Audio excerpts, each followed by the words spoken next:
Financial stability రావాలంటే ఒక financial money మేనేజ్మెంటే కాదు, మనీ మేనేజ్మెంట్తో పాటు ప్రతి ఎంప్లాయీ కొన్ని మేనేజ్ చేయాల్సి ఉంటుంది. ఆ పాయింట్స్ ఏంటి, ఆ పాయింట్స్ ఎలా మేనేజ్ చేయాలి? మనతో పాటు మ్యూచువల్ ఫండ్ డిస్ట్రిబ్యూటర్ చంద్రశేఖర్ గారు ఉన్నారు. Hi sir. హాయ్ అండి. సార్, ఇప్పుడు ఎవ్రీ ఎంప్లాయీకి ఒక ప్లాన్ ఉండాలని చెప్తున్నారు.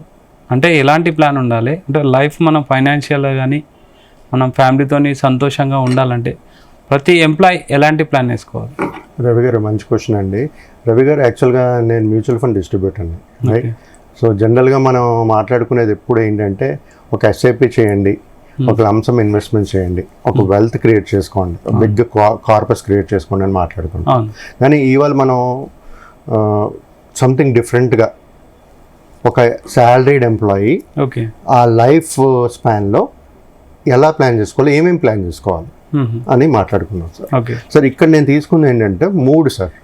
ఫస్ట్దేమో ఫైనాన్షియల్ స్టెబిలిటీ, రెండోది క్యారియర్ గ్రోత్ అండ్ డెవలప్మెంట్, మూడోది personal wellbeing and life style. Okay. So ఈ మూడిటికి ఒక పర్సన్ ఎంప్లాయిడ్ అయితే ఈ మూడిటికి ఎలా లింక్ ఉంటుంది దాని గురించి అర్థం చేసుకుందాం. 3 స్టెప్స్ స్టెప్ బై స్టెప్ ప్రశాంతంగా. ఫస్ట్ ఇప్పుడు మనం సార్ ఫైనాన్షియల్ స్టెబిలిటీ అనుకున్నాం అనుకోండి. ఫైనాన్షియల్ స్టెబిలిటీ అంటే ఏంటి? ఎప్పుడైనా ఒక ఇన్కమ్ ఎర్న్ చేసేటప్పుడు ఒక బడ్జెటింగ్ చేసుకుంటూ, ఒక ఇన్వెస్ట్మెంట్స్ అనేది చేసుకుని, ఒక ఎమర్జెన్సీ ఫండ్ ఓకే జనరేట్ చేసుకుంటూ ఫ్యూచర్ కోసం ఫ్యామిలీ కోసం ఇన్వెస్ట్ చేసుకోవడం అనేది ఫైనాన్షియల్ ఒక అమౌంట్ కానీ క్రియేట్ అయిపోతే అది ఫైనాన్షియల్ స్టెబిలిటీ. Okay, right. ఈ ఫైనాన్షియల్ స్టెబిలిటీ పొందాలి అనుకునేటప్పుడు ఇంకా 2 విషయాలు ఉన్నాయి. ఎందుకంటే ఫైనాన్షియల్ స్టెబిలిటీ పొందాలంటే మనకు సోర్స్ ఆఫ్ ఇన్కమ్ అనేది ఉండాలి, రైట్? సోర్స్ ఆఫ్ ఇన్కమ్ ఉండాలంటే ఏంటి కావాలి మనకి? నెక్స్ట్ పాయింట్ ఏంటంటే కెరియర్ గ్రోత్ అండ్ డెవలప్మెంట్. అంటే ఒక చదువు ఉండాలి, ఓ మంచి ఉద్యోగం రావాలి, దానికి మళ్ళీ ఒక మంచి ఇన్కమ్ రావాలి. ఇది వస్తేనే కదా మనం ఫైనాన్షియల్ స్టెబిలిటీ అనేది మనం ప్లాన్ చేసుకోగలుగుతాం కదండి రవి గారు. సో ఇక్కడ చూసుకుంటే సార్, మనం ఒక కెరియర్ గ్రోత్ మనం సెలెక్ట్ చేసుకునేటప్పుడు, ఫర్ ఎగ్జాంపుల్ మనం గ్రాడ్యుయేట్ చేసాము, ఇంజనీరింగ్ చేసాం అనుకోండి, తర్వాత జాబ్ వచ్చింది. కాకపోతే అంతవరకు ఆ చదివేసిన తర్వాత జాబ్ వెళ్ళగానే అక్కడ అయిపోదు. లెర్నింగ్ ప్రాసెస్ అనేది కంటిన్యూటీ అవుతూ ఉండాలి. ఎప్పుడైనా సరే కంటిన్యూస్ లెర్నింగ్, స్కిల్ అప్గ్రేడేషన్ అవుతూ ఉంటేనే మన బెటర్ ఆపర్చునిటీస్ అనేది, జాబ్ ఆపర్చునిటీస్ అనేది వస్తుంటుంది, ప్లస్ మన ఇన్కమ్ పెరుగుతూ ఉంటుంది, కరెక్ట్? సో ఇది కాకుండా సార్ మన పర్ఫార్మెన్స్ లెవెల్స్ కూడా పెరుగుతూ ఉండాలి. పర్ఫార్మెన్స్ లెవెల్ పెరిగితేనే కదా మనకి ఇన్కమ్ ఇంక్రిమెంట్ అనేది వచ్చేది. This is one aspect. తర్వాత ఎప్పుడు ఒకే పొజిషన్లో మనం ఉండలేం. So we have to go అనే అప్గ్రేడ్ అవుతుండాలి, ప్రమోషన్స్ వస్తుండాలి. దాని గురించి ఏం చేయాలి? మనం క్యారియర్ ప్లానింగ్ చేసుకోవాలి, ఒక గోల్ సెట్ చేసుకోవాలి. మన ఫైనాన్షియల్ ప్లానింగ్ లో మనం గోల్ సెట్ చేసుకోవాలి. 10 years 20 years గోల్ సెట్ చేసుకుని ఇంత ఇన్వెస్ట్ చేస్తే ఇంత రావాలని ప్లాన్ చేస్తాం. ఒక కెరియర్ డెవలప్మెంట్ లో కూడా ఒక ఇన్ని ఇయర్స్లో నేను ఫర్ ఎగ్జాంపుల్ ఇవాళ ఎగ్జిక్యూటివ్ కింద పనిచేస్తున్నాను, బట్ ఆఫ్టర్ 10 years లేకపోతే 5 years తర్వాత I wanted to become a manager. So ఆ గోల్ కూడా సెట్ చేసుకుంటూ మన క్యారియర్ డెవలప్మెంట్ అనేది చేసుకుంటూ వెళ్ళాలి. దీంట్లో ఇంపార్టెంట్ ఇంకో ఆస్పెక్ట్ ఏంటంటే సార్, ఎక్కడైనా జాబ్ చేసేటప్పుడు కానీ లేకపోతే ఇంటర్వ్యూకి వెళ్ళేటప్పుడు కానీ most important is negotiation skills. Communication కావాలి, తర్వాత నెగోషియేషన్ స్కిల్స్. ఎప్పుడైనా ఇప్పుడు మీరు ఒక ఇంటర్వ్యూకి వెళ్ళారు అనుకోండి, ఆబ్వియస్లీ వాళ్ళు ఇంత ఇస్తారు, ఇంత ప్యాకేజ్ ఇస్తారంటారు, but some people negotiate on the salary part కదా. శాలరీ నెగోషియేట్ చేసుకుంటూ ఆ నెగోషియేషన్ స్కిల్స్ అనేది ఉండాలి. శాలరీ వరకే కాదు, కెరీర్ డెవలప్మెంట్లో కూడా ఒకవేళ ఏదైనా ఇష్యూస్ ఉన్నా లేదా దాన్ని ఓవర్కమ్ చేసి ఎలాగా మనం చెయ్యాలనేది ఒక కాన్సెప్ట్. ఇప్పుడు కెరీర్ గ్రోత్ అండ్ డెవలప్మెంట్ అనేది అయిపోయింది సార్. నెక్స్ట్ మనం మాట్లాడేది ఏంటంటే personal wellbeing and life style. అంటే ఒక లైఫ్ స్టైల్ని ఎలా మెయింటైన్ చేయాలి? ఒక ఎంప్లాయీ సంపాదిస్తుంటారు, ఇప్పుడు కెరీర్ గ్రోత్ గురించి మాట్లాడాము, ఫైనాన్షియల్ స్టెబిలిటీ గురించి మాట్లాడాము. ఈ రెండింటికి personal wellbeing and life style అనేది ఎలా లింక్ అవుతుంది అనేది మాట్లాడదాం సార్. దీంట్లో ఉండేది ఏంటంటే sir, health, physical and mental. Physical health, mental, ఇది ఉంటేనే కదా మనం ఒక కెరీర్ గ్రోత్ ప్లాన్ చేయగలము. అంటే ఇప్పుడు ఫిజికల్ హెల్త్ అనుకోండి, ఫిజికల్ హెల్త్ ఎలా మెయింటైన్ చేస్తారు? By doing some exercises, right?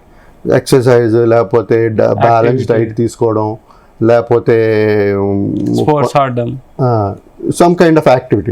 So ఫిజికల్గా ఫిట్గా ఉండేటప్పుడు మనం ముందుకు క్యారియర్ గ్రోత్ అవన్నీ చేయగలుగుతాం. అదే మనం వీఆర్ సిక్ అనుకోండి, హెల్త్ కాన్షియస్ లేకపోతే హెల్త్ ఇష్యూస్ ఉన్నప్పుడు మనం ముందుకు వెళ్ళలేం, మన ప్లానింగ్ అనేది దెబ్బతింటుంది. ఇది కాకుండా సార్ మెంటల్ హెల్త్ అంటే మనకి ఏదైనా డిస్టర్బెన్సెస్ కానీ స్ట్రెస్సెస్ ఉంటే కానీ, డిస్ట్రెస్గా ఉన్నా సరే ఒక టైప్ ఆఫ్ మెడిటేషన్ కానీ యోగా కానీ చేస్తే ఆ స్ట్రెస్ అనేది రిలీవ్ ఓవర్కమ్ అవుతూ మనం వెల్ ప్లాన్డ్గా ముందుకు వెళ్ళొచ్చు.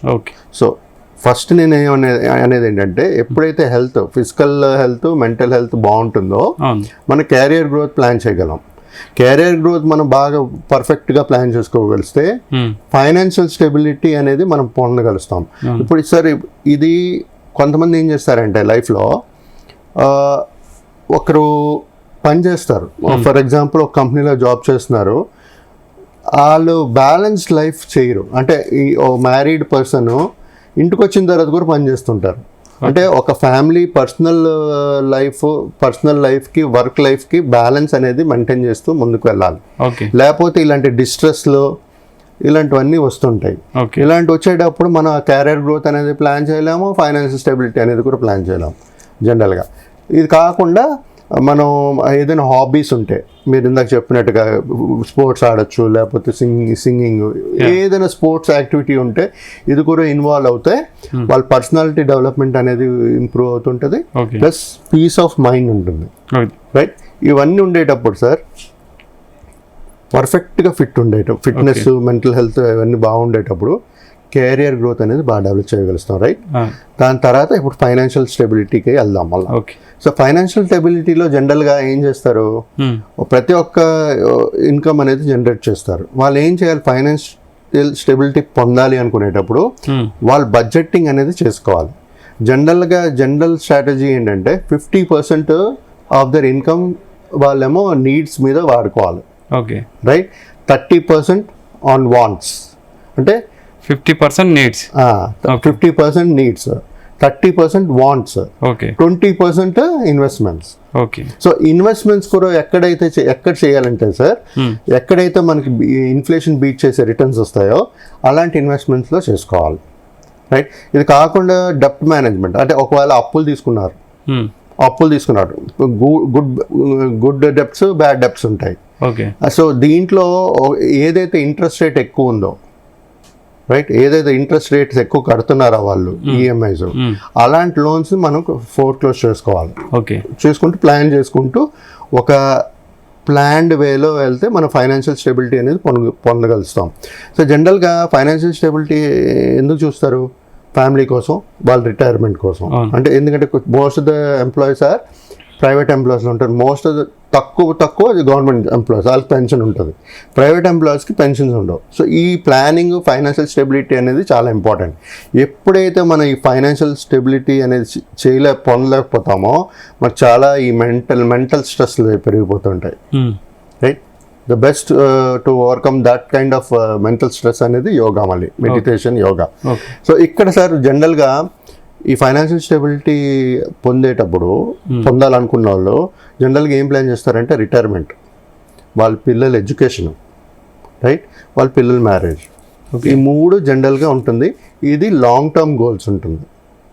రైట్, దీనికంట ఇప్పుడు మనం వాంట్స్ అనుకున్నాం, నీడ్స్ అన్నాము, మనం ఇందాక వాంట్స్ అన్నాం 30%.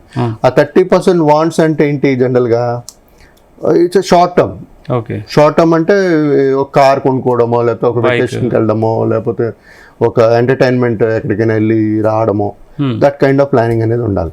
ఈ ప్రతి ఒక్క ప్లానింగ్ చేసుకోగలిస్తే, ఈ మూడు లింక్ చేస్తూ కరెక్ట్గా ప్లాన్ చేసుకుంటే, ఒకటి ఫస్ట్ థింగ్ మెయిన్ అంటే నేను ఫైనాన్షియల్ స్టెబిలిటీ ఫస్ట్ చెప్పాను, తర్వాత క్యారియర్ డెవలప్మెంట్ చెప్పాను, లాస్ట్ ఏమో వెల్ బీయింగ్ చెప్పాను. కానీ ఇప్పుడు మన రివర్స్ ప్రాసెస్లో వెళ్ళాలి. రైట్, పర్సనల్ వెల్త్ బీయింగ్ మనం బాగుంటేనే కదా మనం మంచిగా చదివి ఒక క్యారియర్ మంచి జాబ్కి వెళ్ళగలం. అక్కడ మన స్కిల్స్ అప్గ్రేడ్ చేసుకుంటూ మన ప్రమోషన్స్, ఇంక్రిమెంట్స్ వచ్చిన తర్వాత ఫైనాన్షియల్ ప్లానింగ్ అనేది చేసుకుంటూ ఫైనాన్షియల్ స్టెబిలిటీ అనేది చేయగలుగుతాం. రవి గారు, okay, thank you sir, thank you. Every employee ఒక లైఫ్లో ఎలా ఉండాలి, మనీ ఫైనాన్షియల్గానే కాదు వాటితో పాటు ముడిపడిన విషయాల్లో కూడా ఎలా బిహేవ్ చేయాలని చాలా మంచి పాయింట్స్ చెప్పారు. Thank you. Thank you Rao. So ఇది చంద్రశేఖర్ గారు ఒక ఎంప్లాయ్ స్టెప్ బై స్టెప్ ఇలా 3 పాయింట్స్ అయితే మెయిన్గా చెప్పారు. అవి ఫాలో అయితే కొంచెం మీరు కంఫర్టబుల్ లైఫ్లో అయితే జీవిస్తారని అయితే చెప్తున్నారు. Keep watching Zee Telugu news.